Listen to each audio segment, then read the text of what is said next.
Welcome to episode 8 of Nintendo Power Hour. Our very British host is currently absent, so I will be filling in for her. I am the house elf myself, Aaron Dobby Doby. That rhymes. And, yeah, I guess. I really enjoyed that, the house elf myself. And with me today is our former Nintendo ninja, Lou Cantaldi. What do you think Lucy's doing? She's British, so I'm sure we can make up a reason why she's not here. I know we know why she's not here, but why do you think she's not here, if we had to give her a reason? All the tea has been drank. She must go rescue the queen. When you said all the tea, I thought you were going to finish that with was dumped in the harbor. No, that would be our fault. Okay. So we'll start this off as we always do and ask the question, what have you been playing this week? Well, this week I've been outside of the realm of Nintendo. I've been playing some Danganronpa. Right. Which is a whole lot of fun. Good game. And why, and this is going to loop right back to Nintendo, because everything in my life loops right back to Nintendo, but I love Danganronpa so much because it feels like Ace Attorney. Yeah, I've heard that. So, Danganronpa is it's a mystery virtual novel, right? Yeah. With a sort of pseudo courtroom kind of structure to it. Right. This is a game for PSP, but really for PlayStation Vita. For those of you who haven't played it, haven't looked into it, what it is there's a school in Japan that exists, and it's for the ultimate blank students. The blank is, fill in the blank. Among the students are like the ultimate martial artist, the ultimate swimmer, the ultimate baseball player, the ultimate child prodigy, and then there's you, of course, that's the ultimate lucky student because you just make it there because you got it through the lottery, basically. And when you walk into the school, it's like a normal school for about half a second. Everything goes blurry, and you wake up in like this demonic, like warped version of the school with all of the windows bolted, and you're confronted by a mechanical teddy bear, kind of like Teddy from Persona 4, that Monokuma, who lets you know that you have to live here for the rest of your life communally, or you can be released only if you kill someone. However, if you kill someone and you are discovered, like they find out that it was you who was the killer, then instead you get killed and everyone continues in their communal lifestyle. So basically, the game plays out half like a virtual novel slash kind of dating sim, not really even, more like friendship sim. And then the other half of the time is doing like hardcore detective work slash class trials slash rhythm-based game. It's really interesting. I'm surprised it's not on a Nintendo platform, but I think the reason for it is just because of the subject matter. It's really bleak. Yeah, it sounds like the most disturbing reality show that I've ever heard of. Well, you know what? No, I'm not going to go into spoiler territory. Okay, yeah. Man, can you imagine just someone just wanted to listen to a Nintendo podcast and then they get spoiled on Danganronpa? Do you know what? Yeah, that would be me, though, because I do that, and every once in a while I get like a miscellaneous spoiler for like Final Fantasy VI or something when I'm listening to an Xbox podcast. I'm like, damn it, that's not even related. Oh man. How about you? What are you playing? So I have been playing a little bit of Splatoon, a little more of a little bit of Fire Emblem. Mm-hmm. That game's been getting hard. like I said, I was being challenged before, but I'm currently stuck on this chapter where I think literally all but 3 of the enemies have 1 to 2 range weapons that debuff you if they hit. Right. So I'm like I'm really not sure what to do except to just put all my high defense units forward, and that strategy isn't really panning out either. Right. And besides that, I have also been playing a whole lot of Freedom Planet on the Wii U, which I got an advanced copy for review, and the review is actually live on the site as of last night. Nice. Can we get a Spark Notes version? Spark Notes version, I gave it a 9.5 out of 10. Wow. Yeah, I was really, really impressed. I said that this game was better than Sonic the Hedgehog. Well, I mean, that's right now. That doesn't mean much. No, I meant classic Sonic, man. Oh, well, yeah. Once again, I still don't think that means much, but a lot of people disagree with me on that. That's great. That's what studio makes that? This is a game by Galaxy Trail, which is a new studio. This is their first game. The game Freedom Planet actually started as a Sonic the Hedgehog fan game, and you can see that there is a lot of influence from it left over, though it is definitely not a Sonic clone, as some have said. It is definitely its own thing. Right. Does a lot of things different. It's weird. It looks a lot like Sonic if you watch someone else play it, but when you have it in your hands and you're actually going through and making decisions, the whole gameplay throw is completely different. Right. Yeah. Well, that's really cool. Yeah, it's definitely worth checking out. Is it a Wii U exclusive? It has actually been on Steam for a while now. Okay. In fact, this was a Kickstarter game, and in the Kickstarter they said that they only promised a Steam release and said that there weren't any plans for any other consoles, but they eventually found it feasible and worthwhile to do a Wii U port. I know that's pretty incredible. Yeah. The lead developer of this game, I think, has said that it has been one of his dreams to get a game on a Nintendo console, so I'm sure that has something to do with it. Right, yeah, I'm sure. Nintendo might have offered him some sort of help, too. Oh, yeah, this was part of the Nindies at Home event, too. Oh, then definitely they offered him something. Yeah. Okay. I mean, might as well mention it now, that the game has also been delayed because of a critical bug that can actually freeze the console during cutscenes. Did you run into said bug? I did, and then I figured out why it was happening, and I was able to mitigate it without actually affecting gameplay at all. So I was able to go through the game and felt confident enough to judge it as it will be when the bug is fixed. Of course, once we get the full release version, I'm going to make sure to spend more time with it, make sure everything is still cool. Mm-hmm. But yeah, that's the situation right now.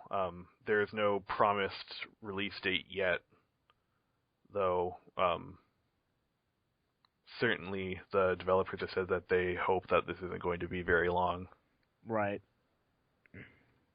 I mean, the game is there, it's running, it's great. It's just this one little problem that, unfortunately, when it happens, it's kind of a big deal. Right. Well, it's better to release a finished product than something with absolutely a lot of bugs. Okay, so we're jumping straight into the news? Yeah, we are going to do that. So we'll start off with a roundup of all the happenings around Splatoon this week because, let's be honest, that's where most of the Nintendo happenings have been lately. So first off, early this week, the new ranked battle mode Rainmaker has gone live. We talked about this a bit on the last episode, but this is sort of reverse capture the flag. So getting rid of the how does that work? Yeah, kind of. I like to think of it as a cross between capture the flag and American football. Mm-hmm. So there is this one object in the middle of the map. This is the Rainmaker. And it's this artifact that's sitting just there in the middle. It's surrounded by a shield, sort of like the Zapfish have in the single-player campaign. Okay. So you've got to shoot it a bit to break it out of the shield. And when the shield breaks, it explodes, and ink of your color is sent everywhere and just totally annihilates any enemies that are standing near it. Mm-hmm. So there's a bit of a tense moment at the beginning where everyone's trying to shoot it and trying to get the last hit in. Mm-hmm. Anyway, when it's broken, you have to go down, pick up the Rainmaker, and then carry it all the way to your opponent's base. And there is a marked sort of end zone platform where you have to drop the Rainmaker, and if you do that, your team wins. Right. And while you have the Rainmaker, you can't do a super jump, so no cheating. And you can't fire your normal weapons either. And have you played it? I have found time to play one match of it, and then I had to stop and haven't been able to go back to it. Was it fun? Yes, I've had a lot of fun. It was really intense. My team won, but I wasn't the one to deposit the Rainmaker. I was running support. Right. But yeah, it was pretty neat. It's kind of interesting how if you have the Rainmaker, instead of firing your normal weapon, you have this sort of Inkzooka with infinite ammo. Mm-hmm. Except it has to be charged up to use. So if you're really careful while you have the Rainmaker, you can just totally blast people from several yards away. It's a really, really long range weapon. Right. So you become a huge target, but you also become the most dangerous person on your team. Mm-hmm. I don't know. I'll have to spend some more time with it, but I was pretty impressed with the one match I did play. Right. Now, how are you feeling about the slow roll of content for Splatoon? I like it a lot. I think there's so much more content now than there was at release that I think it would have been pretty overwhelming, especially for the target audience that they're going for. They're trying to co-opt all the Mario Kart players to play this a competitive team-based shooter. So that has made it really easy for people new to the genre to sort of learn the ropes, play within a smaller rule set. And I mean, I don't play a whole lot of this kind of game. Right. I have before, but I wasn't a huge enthusiast, so I found it very helpful for me as well. Right. And the other side of that is that if you have something new coming to the game once per week, that's once per week that I am definitely going to pick up the game and just play with the new toys at least, and then maybe sit down and play for another 5-hour session. Yeah. I have nothing else to do that day. Yeah. Do you think that it's something that could actually, I get that it works, it almost undeniably is working well for Splatoon, because Splatoon's still on everyone's lips so far after launch, and this is something that really could have flopped, the first week.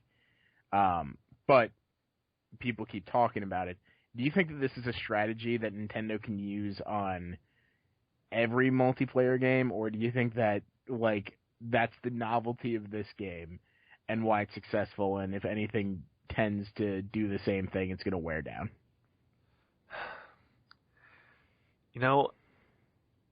I can't think of one single other Nintendo franchise that this could work for.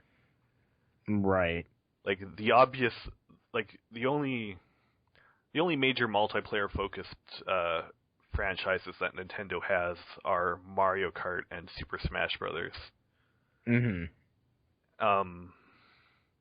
Mario Kart, it has so little content. I think that rolling out a game of Mario Kart size just week over week I think it would be a little too limited at first, and I think that would turn people off a lot more than Splatoon did. Right. Yeah, I'm trying to think of if there's anything specifically. What about on the DS? Are there any great multiplayer games on the Nintendo 3DS? I mean, Animal Crossing.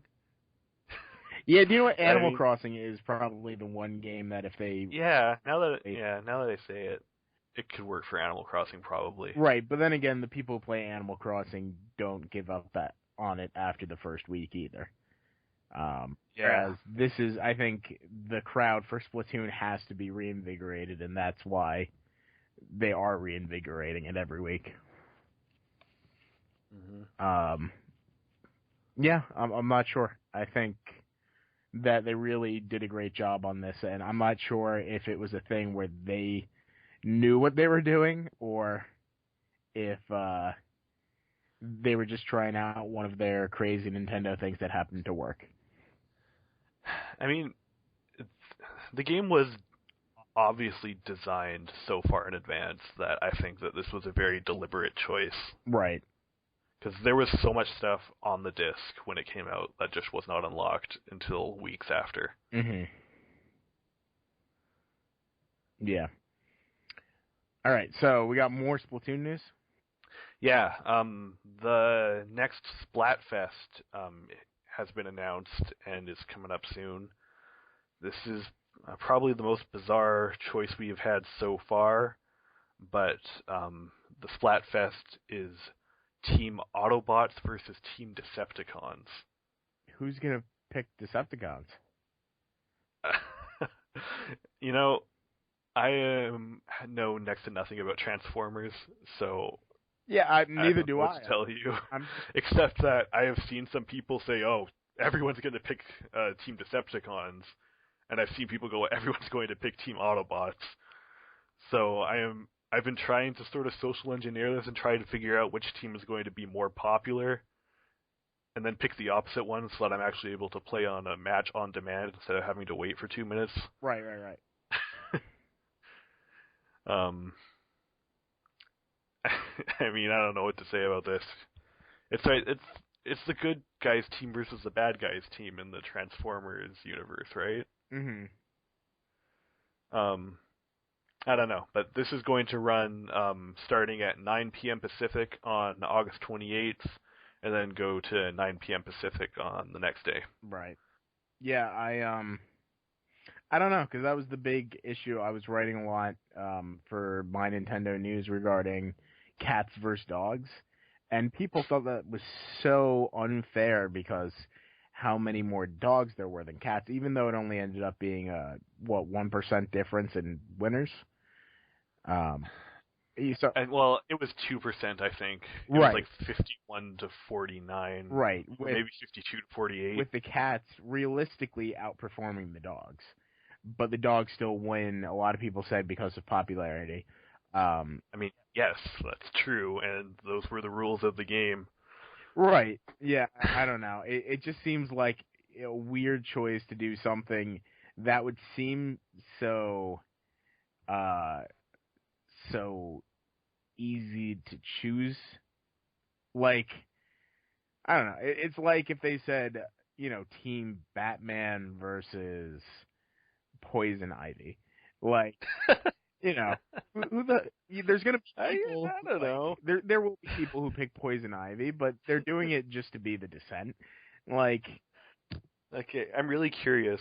Are you saying that nobody who uses the internet regularly is going to pick Team Cat? I no, what I'm saying is that Team Cat.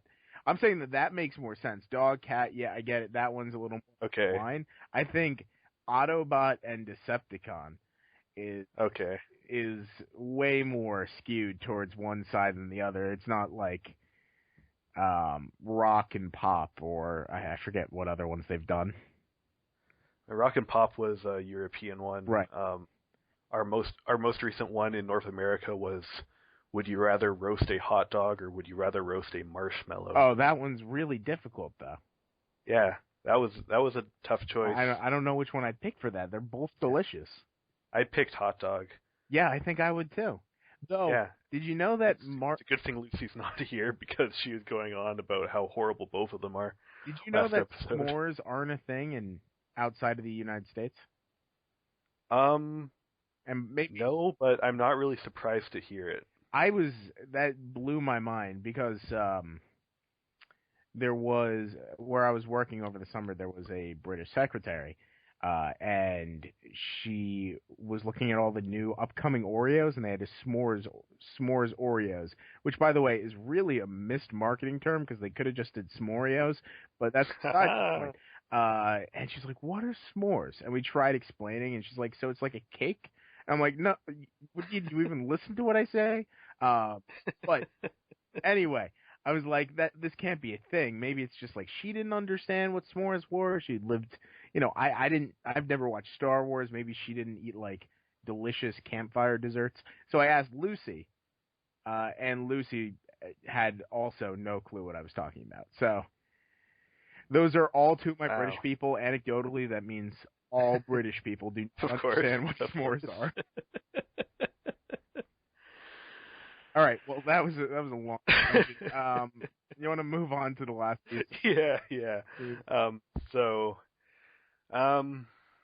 in Japan, there is going to be a huge tournament, for Splatoon and I believe Puzzle and Dragons as well. Right. I guess I don't know if there's a multiplayer mode for that game. I thought it was a single player thing, but I don't know. Anyway, this is a pretty big deal. There is $1 million in prize money on the line on this Splatoon and Puzzle and Dragons tournament. They're doing something sort of like the Capcom Cup for Street Fighter. They've got like 8 cities holding 40 different events. They're doing 4-on-4 turf war, no weapon limitations. Right. And this is scheduled to take place over the next several months, I believe, starting in September. Yeah. This is really interesting. Yeah. This is the first Nintendo thing I can remember in recent memory that actually has real prize money. Not like win a limited edition collector's Nintendo 3DS XL signed by Shigeru Miyamoto, which cost $1 million anyway.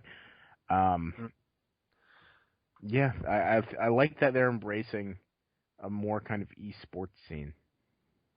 Yeah, so this is obviously sponsored by Nintendo. This is an official thing, but this was announced and is being run by something called, or a place called the Tokiagi Game Show.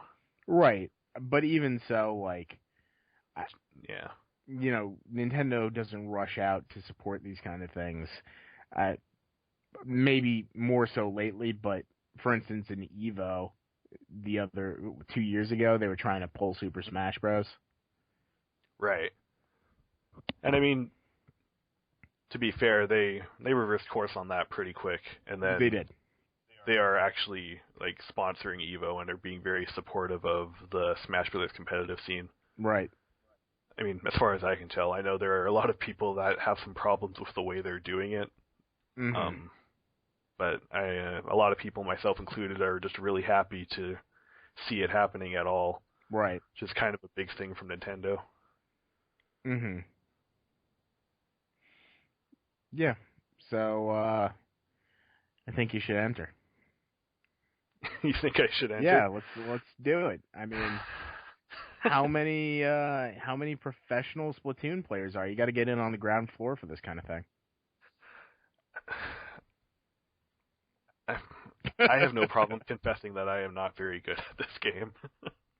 Right. It's weird. It feels the same. I feel about Splatoon sort of the same way I feel about Smash Brothers, in that I know a whole lot about the game. I know a whole lot about high-level strategy and a lot of the ins and outs that the average player won't pick up without actually putting in some time to study it. Right. But I am no good at actually executing and right. doing well once I'm in a match. I think the difference is that I feel like when it comes to Splatoon that there is hope that I will someday become good at this game when I have all but given up for Smash Brothers. Right.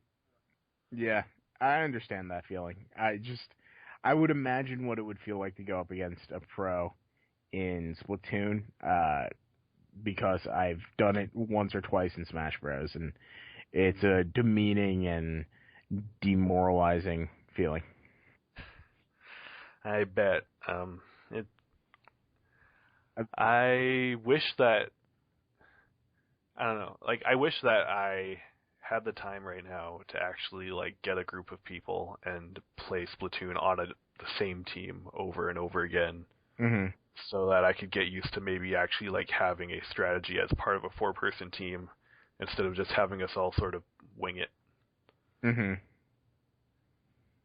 And as of the August update, there is nothing in the game stopping you from doing that. I just need to actually Right. find some people to play with and then have time to sit down and play. Right. Okay. So the next All right. the next story Yeah. rustles my jimmies. Russell's your Jimmys. Russell's a lot of Jimmys. Um, an employee of the Nintendo Treehouse, Chris Pranger, appeared on a podcast and said some things that got a few fans sort of riled up. He was talking about the localization process, which is what the Treehouse does, of course. And he was saying that a lot of games, such as Xenoblade Chronicles,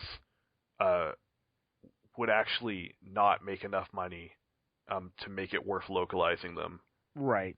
That like localizing this is a losing proposition because all the people that are saying that that they will buy this if you localize this, you're going to make so much money. Can't you see how much everyone wants this? They don't actually end up buying it. Yeah. His assertion that A, yes, a lot of people don't end up following through, and B, that group of people is far too small to begin with, Right. to actually justify the cost. Right. Yeah, I think that how he put it specifically was Europe really decided to bite the bullet on localization. Yeah, for Xenoblade specifically. Yeah, right? for Xenoblade. Um, yeah, I mean, I don't think any of these were naturally bad or wrong statements. He was fired just for making them. They're a very closed-lipped company. Right. And they want to shift their message how they want it to be shifted. I don't know. That's really like I get it that there are some non-disclosure agreements, and I'm not sure what he had signed and what he was allowed to talk about. Each time I've done an interview with someone in the industry, I specifically ask them, or normally give them some questions or some topics we're going to talk on. Say, what can you talk about? Can you talk about PlayStation Plus? Can you talk about, your contracts with Nintendo, et cetera, et cetera? And Chris definitely talked outside the scope of these, I would imagine, but they seemed almost cruel in punishments. It seems like he really does regret what he did, and I think it has a major chilling effect on the industry, because I sent a bunch of interview requests over the weekend, and normally we do target these kind of people. Chris Pranger wasn't necessarily known too much before this. He's part of the localization team, but aside from that, he's relatively just a member of Nintendo. Us at smaller sites, that's who we're trying to get. We're really not looking to get, Shuhei Yoshida or Miyamoto, though we'd love to talk to them. We have realistic expectations. We just want to talk to, some of the people who make the game, maybe the sound designers, maybe this. And this really chills their want to talk to us, because they think that they might slip up and get fired for it. Yeah. In fact, I'm not sure we actually mentioned that, but yeah, he got fired. Oh, yeah. He was like pretty much after the story blew up, started being reposted everywhere. everyone started reacting to it. After all this happened, he posted the next day that he was fired from his position. Mm-hmm. And I mean, he said that he considers it to be his own fault. He posted a public post on his Facebook, which is now gone, so I'm not going to read from it. But it was, man, that was really, really depressing to read. It was incredibly depressing. Like, that was one of the most depressing things I've read on the internet. Like, normally I'm not prompted to go and, like, tweet people, like, it's okay, everything will be fine, this too shall pass kind of stuff.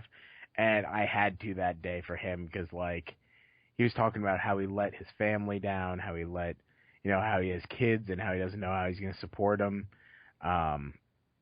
Yeah, I would just have imagined, because nothing he said was really outrageous. I understand that maybe he wasn't supposed to talk about it, but I would imagine that would require maybe a demotion or being hollered at or being put on a different part of the team. I don't think that anything he said was really that damaging to the company. I doubt that many people even talk about it now, like a week later. Sure. I mean, I don't know. I am reluctant to judge the merit of this one way or another because we clearly do not know everything. Specifically because Nintendo is really quiet about its internal affairs. For all we know, they're making the next Xenoblade game, and he just went out there saying, "Oh, no one actually wants to buy Xenoblade," and yeah, maybe that would be damaging, but I don't know.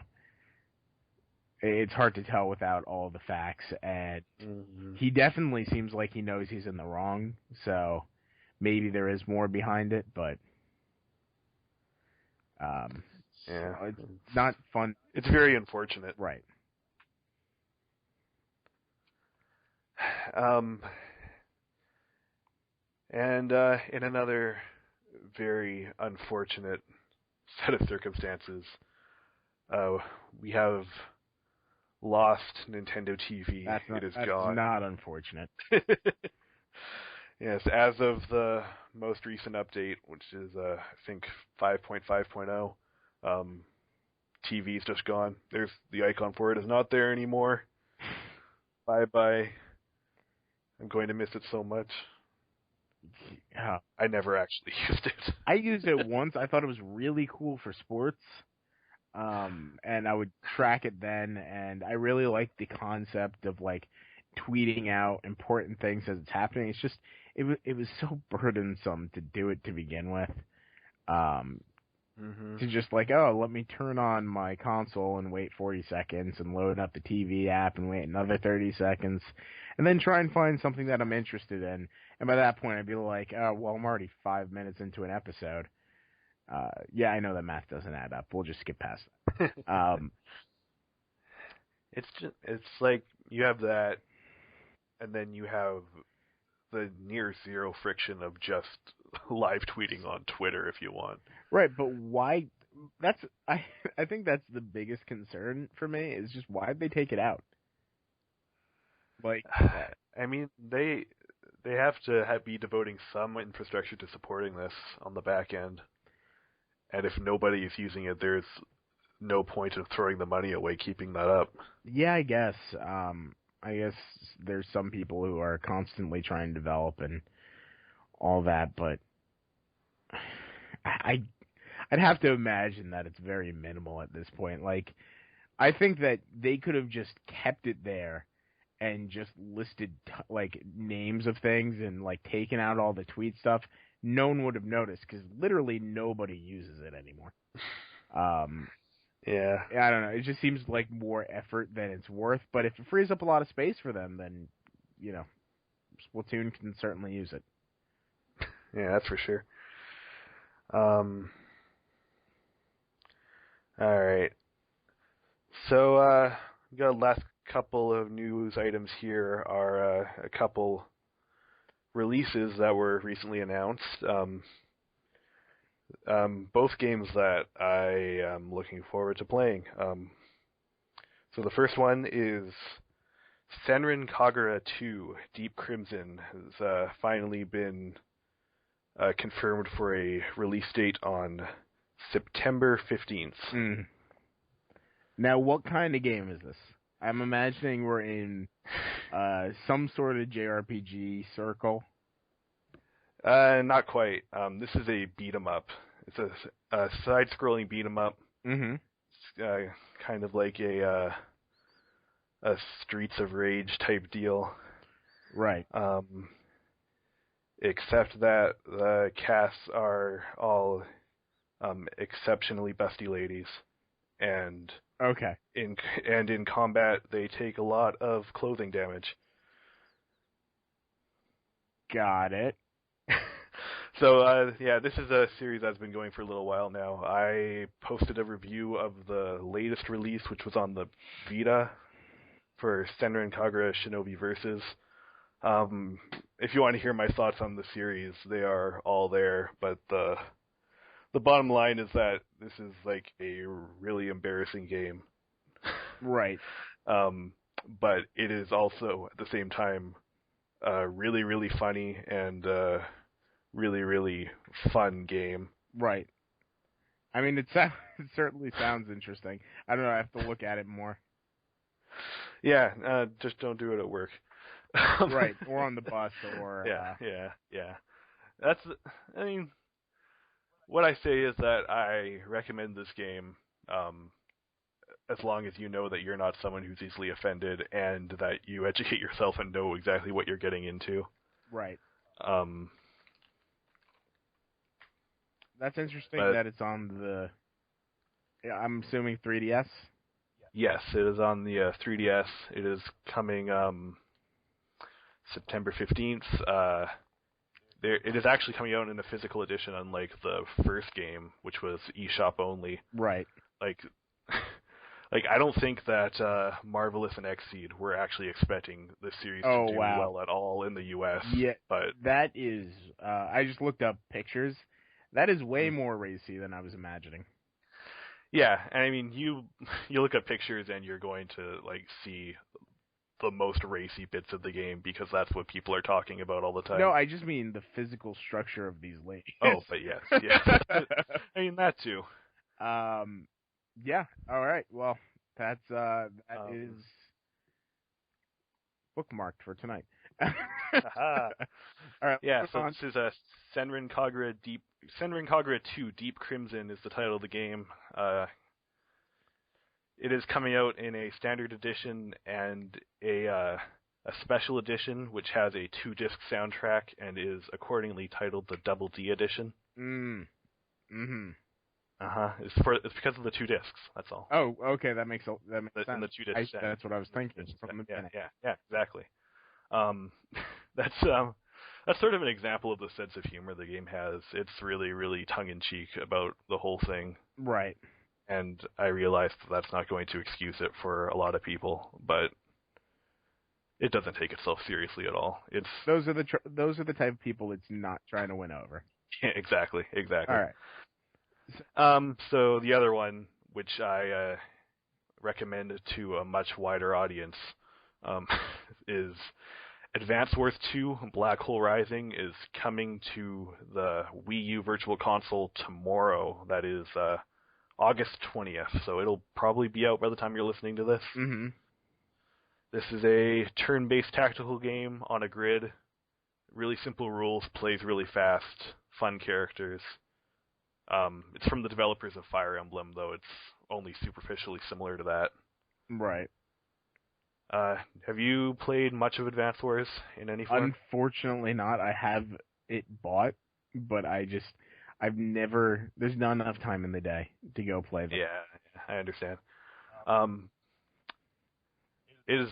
love this series so much, and Advance Wars 2 is a really good game. Mm-hmm. I think my favorite entry in the series was the one on the DS, which I have put in several hundred hours. Mm-hmm. Just because I sometimes just will pick it up and then I'll play through the campaign again, and then maybe I'll try and beat my high scores on the survival modes. It's just really simple, satisfying gameplay. It's not really hard, the decisions are certainly interesting, but there's never so many things you can do that you just sit there paralyzed, head scratching, really worried about how I don't know what to do, which of these 1,000 choices is the optimal one. And unlike Fire Emblem, you can play this game really, really quick and aggressively because if you lose a unit, you can just build another one. You don't move characters around on the grid. You're just moving tanks and infantrymen and planes. And if you lose them, then you just lost the unit, and it's fine. Right. So yeah, definitely look into it. Check it out. I recommend it.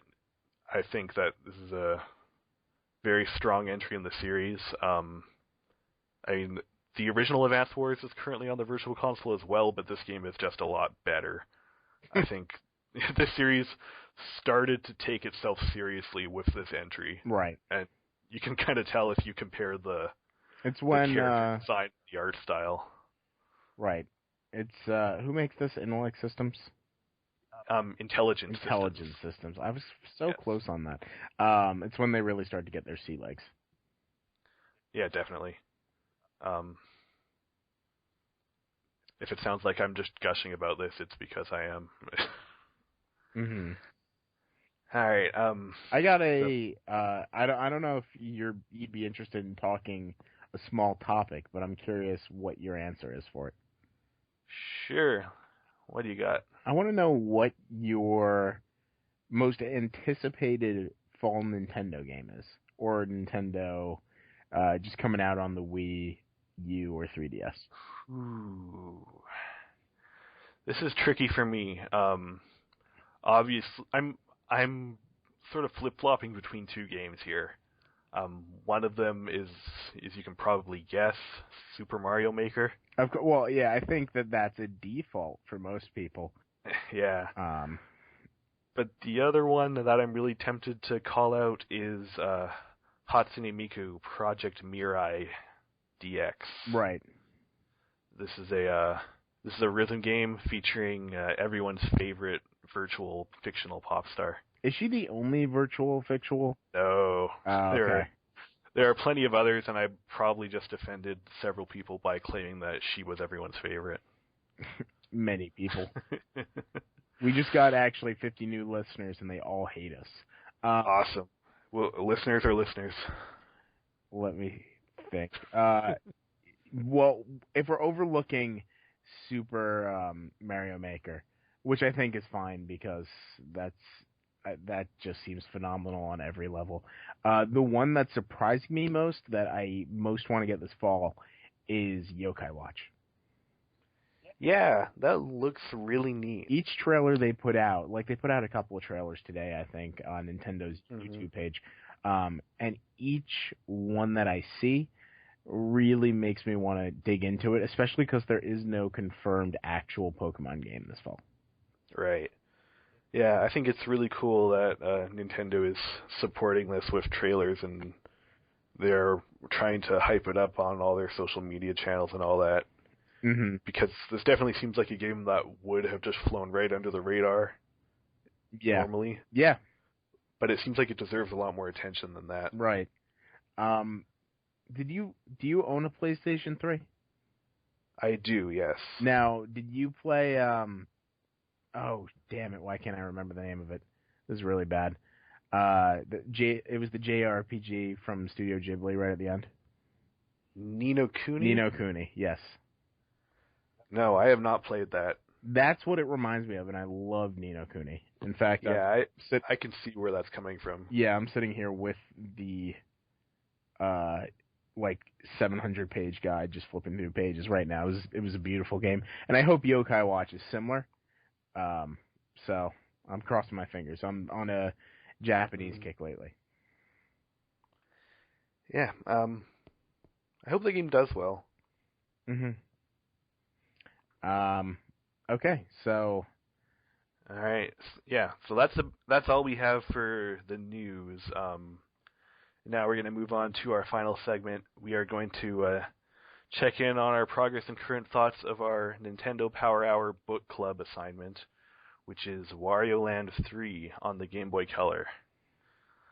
So, Lou, have you had much of a chance to play this yet? I've dabbled in. This really made me go back because I wanted to see it contextually with all of the other ones. Okay. And I went back and just dug out my various other games and played through them. Wario Land 2, notably, I think is still my favorite.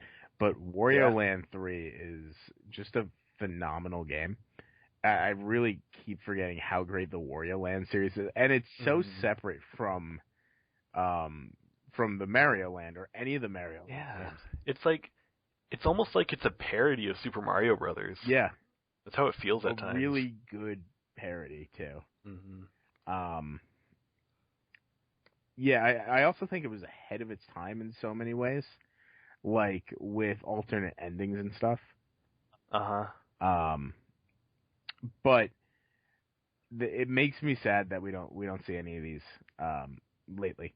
I think they ended with. You can correct me if I'm wrong, but did it end with Wario World on GameCube? No. There was Wario Land Shake It on the Wii was the last Wario Land game. Really? Because I actually abandoned the Wii at some point. Yeah, so there is a Wario Land game on the Wii. It looks really nice. It's like got all sort of hand-drawn, sort of Saturday cartoonish sprites. Came out 2008. Yep. But yeah, we've gone, what is it, 7 years without a Wario Land game then? Jeez. Yeah, we get the various WarioWare games, which are fun but losing their appeal. I was glad that we're starting to move away from that and looking into different kind of mini game series, specifically NES Remix. I think was a better way to handle WarioWare lately. But let's get back to the topic at hand. How are you liking Wario Land 3? Well, this game is really, really close to my heart because this was, for a time, this was like one of 3 games that I had for my Game Boy Color. The others being, I think, Pokemon Silver, and then Kirby Tilt and Tumble. Yeah, that was the other one. Right. Man, that was a weird game. But, and out of those 3, like, this was the one that I got lost in and just explored over and over again. Right. Just because there are so many secrets, and this world is, like, really bizarrely open for a Game Boy Color game. Yeah, it really is. I think this is the game that actually taught me to look everywhere. Like, whenever I play a game now, I'm notoriously checking out every wall or attacking, like, everything, or just looking at each crevice and backtracking. And I do blame this game as well as the Wario Land / Wario series because I just remember it being such an integral way to get the complete experience of these games. Yeah, totally. I think 2 and 3 especially both really depended on that. Like, you needed to be thorough, you needed to check walls and things, and usually if it was mission critical, there were visual hints. At least in 3. I haven't played 2 often enough to remember to say for absolute sure if this is the case, but right. In Wario Land 3, there isn't any point where you have to just totally bash something where there is absolutely no hint that you can get through it. Right. Though, if you want to go for 100% and get all the hidden music coins, then yeah, you'll have to try some crazy things. Well, I know, I think the one that I was most fond of was Wario Land 2. And I know there's just some things that you wouldn't be able to find on your own, unless, like, you were trying every which way to do it. Let me think. Yeah, not trying to be as very spoilery. in the first in Wario Land 2, the first secret ending path that you get, because you wake up in bed, Right. is by just not pressing any of the buttons and not waking up, Mm-hmm. and the enemies just see you there, think what the hell, and drag you off. Otherwise, you would go through the entire level and start turning off, I think, the flooded water. I believe Yeah, that's right. You have to like turn off the tap that's flooding your castle. You have to turn off the alarm clock. Yeah, so Right. I mean that's really, I remember because they show you the map and they have all the different scenarios, and Mm-hmm. at least in that one, and that's what, you know, that's I went up and down those levels trying to find hidden secrets. Yeah, I do Yeah. love these games. I think that they're very unique to Nintendo. Uh, that Nintendo makes a lot of platformers, and none of them are necessarily like these games. Yeah, absolutely. And it's so weird because this started off as just a spin-off of Super Mario Land. Right. Right? It's the first game in the Wario Land series is titled Super Mario Land 3: Wario Land, Right. and that game was actually a whole lot like Super Mario Land 2, except that as Wario you could like lift up enemies and throw them. It didn't have the whole conceit that 2 and 3 did, that Wario is invincible and can't actually be killed by anything. Yeah. Those were all. I mean, I think I will talk to. I will talk for lengths about this game and this game series because I think I did enjoy them a lot more on handhelds over the Mario games. I just think that the Mario games on the handhelds didn't hold up as well. I do love the Golden Coins game. I don't think that, I don't know. I just think they never really nailed it on handhelds until way later on, like Game Boy Advance later. Yeah. I mean, my theory about that is This, just that the screen is too small on the Game Boy and Game Boy Color for a Mario-style platformer where you actually have to sort of think about what's ahead and avoid like bottomless pits and stuff. yeah, because Wario Land is way more about, I guess, attacking and collecting than speed it. So, Yeah, that's the thing. 'Cause in Wario Land, you care more about what is in your immediate surroundings, whereas in Mario, you care more about what's coming up ahead. yeah, that definitely makes sense. You could have bigger sprites, for instance, for Yeah. Wario, and it's beneficial for that. I remember specifically the original Mario Land. Just, it's really, really small. Just incredible. Like, it's amazing that people were able to play that game, I think. Just Mario Sprite was a flea. Have you ever tried to play that on an OG Game Boy? Yeah, that's where I first played it. Yeah.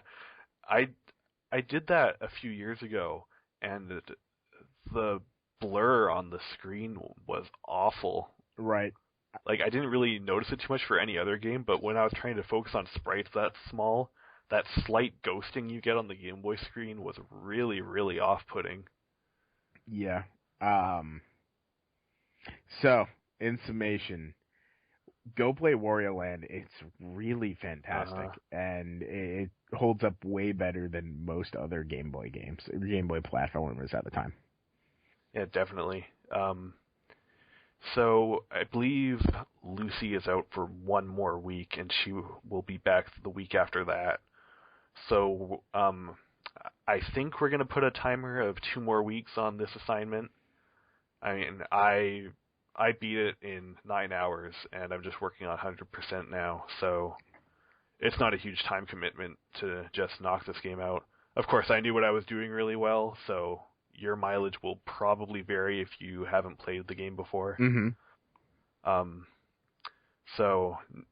Yeah, in next episode we're just going to do another check-in, spoiler-free discussion, and then the week after that we're going to no holds barred spoil everything.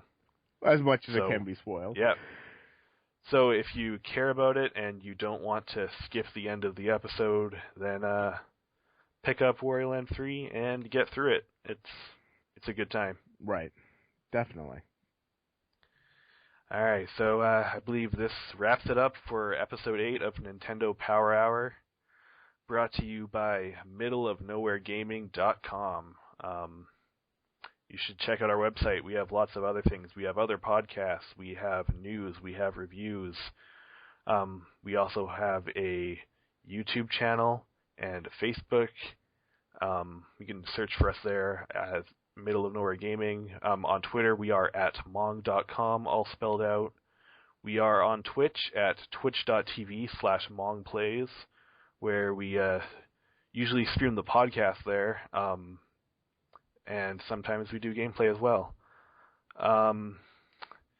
So where can we find you at, Lou? You can find me at Lou Cantaldi on Twitter.